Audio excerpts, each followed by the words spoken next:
Hi, my name is Harvey Brofman, and I'm the producer and director of Soul Witness. Thank you for renting or buying the film. You're helping us raise the money to produce more films like Soul Witness, and we'll be donating some of the proceeds to some important nonprofits.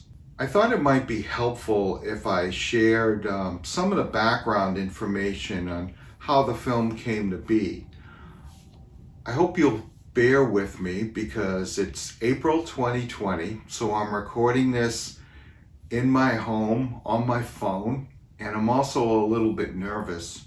Now, the story of Soul Witness takes place in a town called Brookline, Massachusetts. Brookline borders on Boston and has a substantial Jewish population, and back in the 1980s, there was a large portion of the population that were Holocaust survivors and others who had witnessed the Holocaust.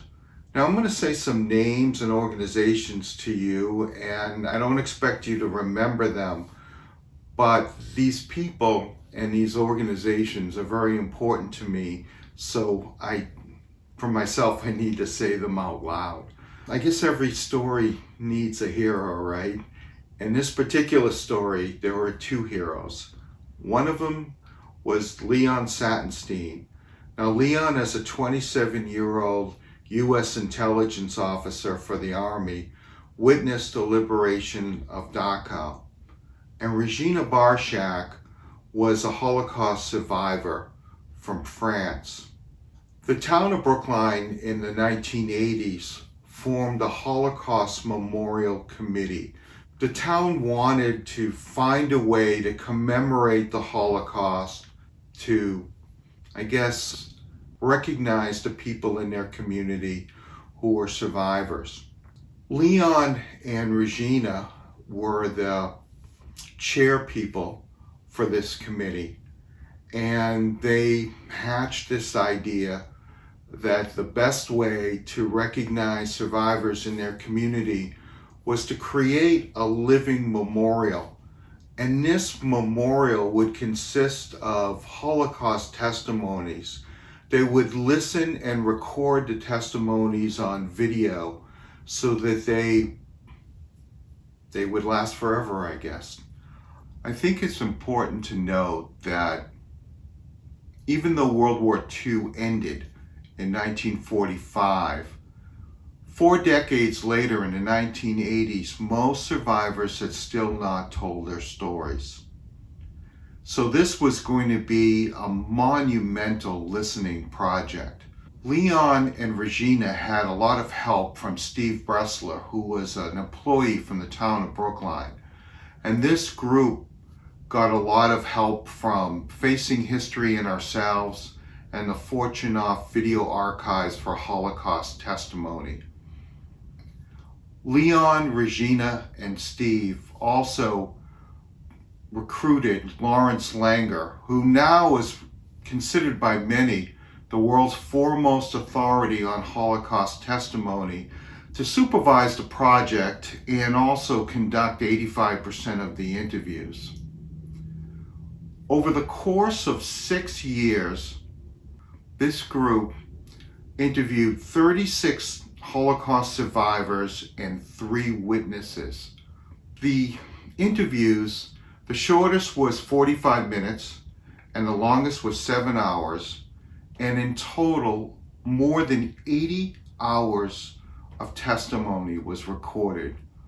What this group did was nothing short of epic. When this great interview project had concluded, Leon and Regina had advanced in age, and the group wasn't sure how they would edit these 80 plus hours of interviews in a way that could be shared with the public. So the interview tapes were placed in a metal closet.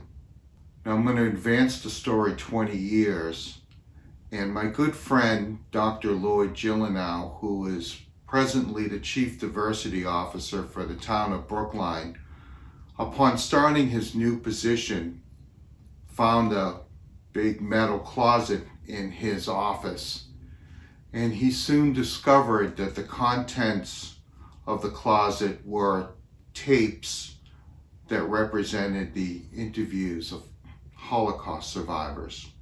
Dr. Gyllenhaal reached out to me and asked me if there was a way that I could produce a documentary based on what was in the closet. After thinking about it a while, I decided to take on this task, and the first thing that I did was I had to preserve the footage that was in the closet.